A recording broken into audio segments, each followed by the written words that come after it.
Hello everybody, this is Lakshmi Narayanan and today I am going to show you a famous game played in the history of chess.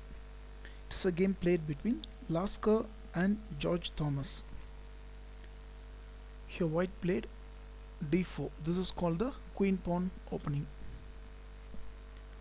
And black played f5. This is the Dutch defense. So nowadays moves like knight f6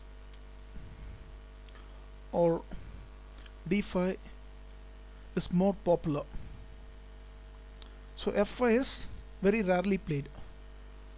So after f5, here white played is pawn to e4. This is called the Staunton gambit. White is sacrificing the pawn to make quick development for his pieces.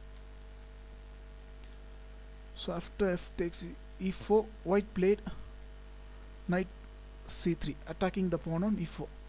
The pawn sacrifice on e4 is a very temporary pawn sacrifice. White can anyway recover the pawn in next few moves. So black cannot hold the pawn on e4 with d5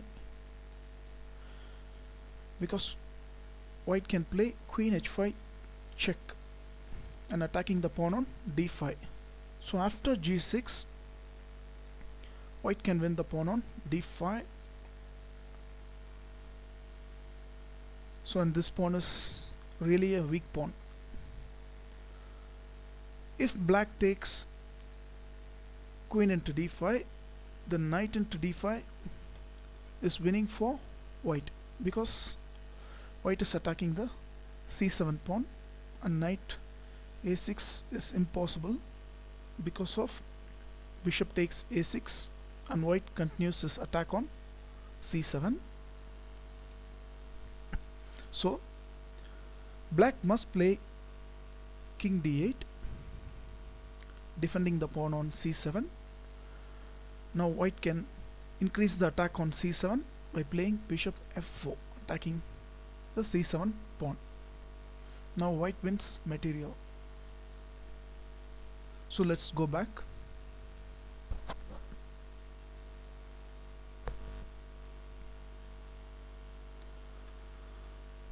So d5 is not possible, so that's why black played knight f6, covering the h5 square and protecting the pawn on e4. Here white played bishop g5, attacking the knight on f6. So he's trying to capture the knight on f6 and to take the pawn on e4.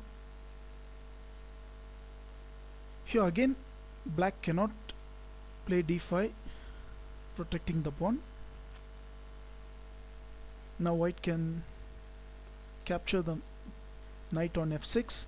So after e takes f6, white can play queen h5 check. So after g6, he can win the pawn on d5. So again this is winning for white. So let's go back.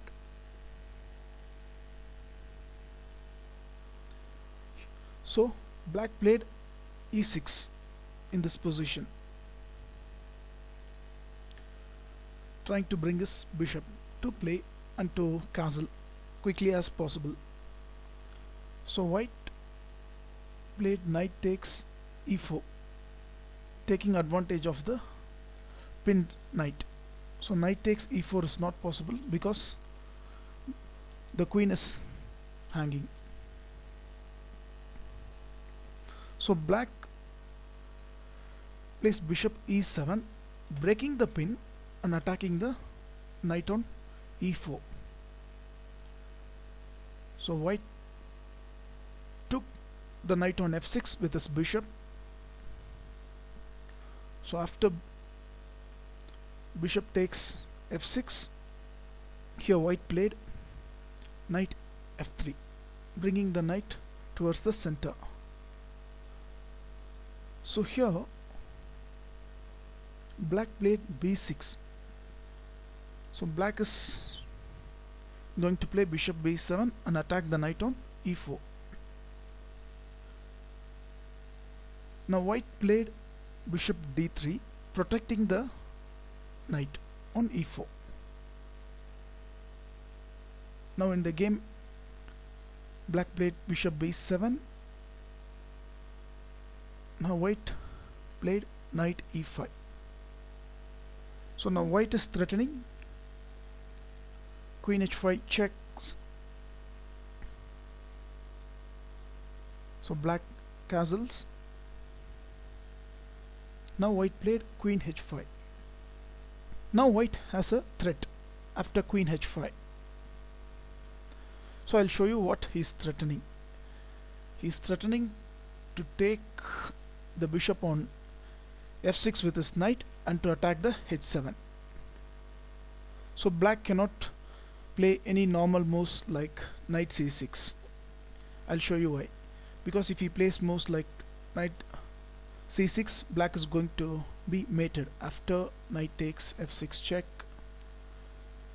queen takes f6, now queen takes h7. The knight is controlling the f7 square, so it's a mate. So you can see the threat. Black is threatening to take on f6. In the game, black played queen e7. Black thought knight takes f6 is not possible, because after knight takes f6, g takes f6, defending the h7 pawn.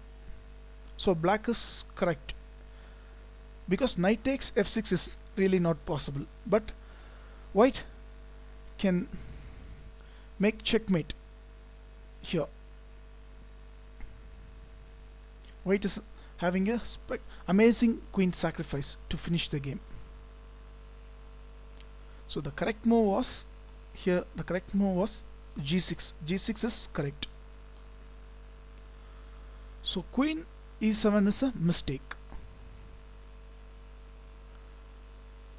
So now white played queen takes h7 check. So after king takes h7, now white gives a double check with knight takes f6 check. So this is a double check.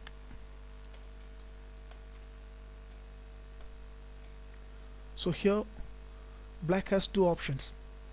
He can go to h8 or he can come to h6. So first let's see what happens if he goes to h8. Now the knight is covering all the squares, so white can play knight g6. It's a checkmate.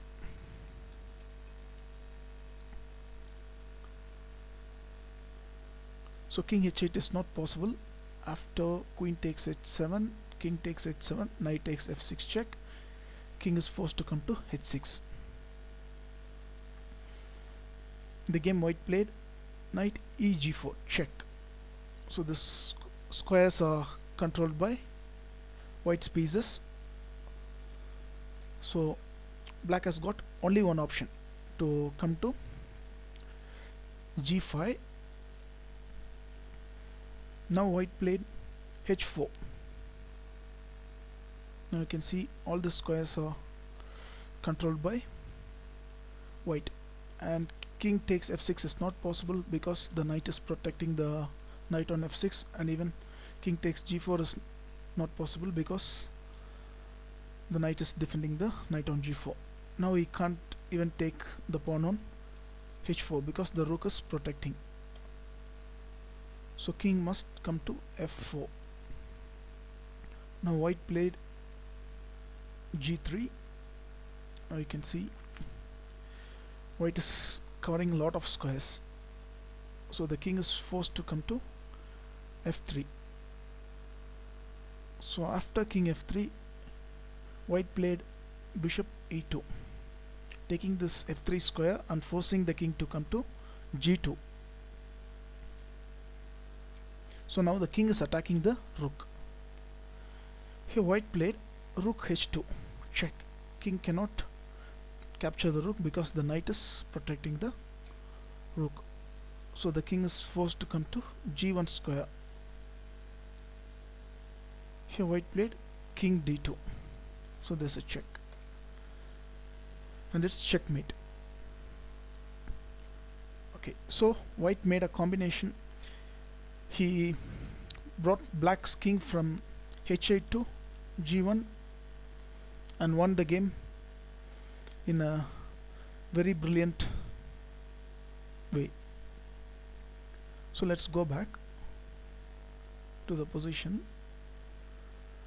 However, later it is discovered that white has another attractive checkmate in this position. I'll just show you another variation. So after queen takes h7, king takes h7, knight takes f6, king h6, knight eg4, king g5, h4, king f4, g3, king f3.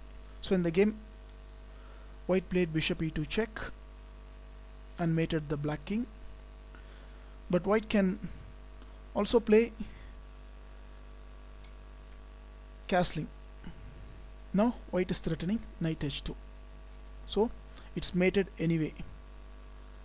For example, if black captures the knight on f6, then white is going to play knight h2.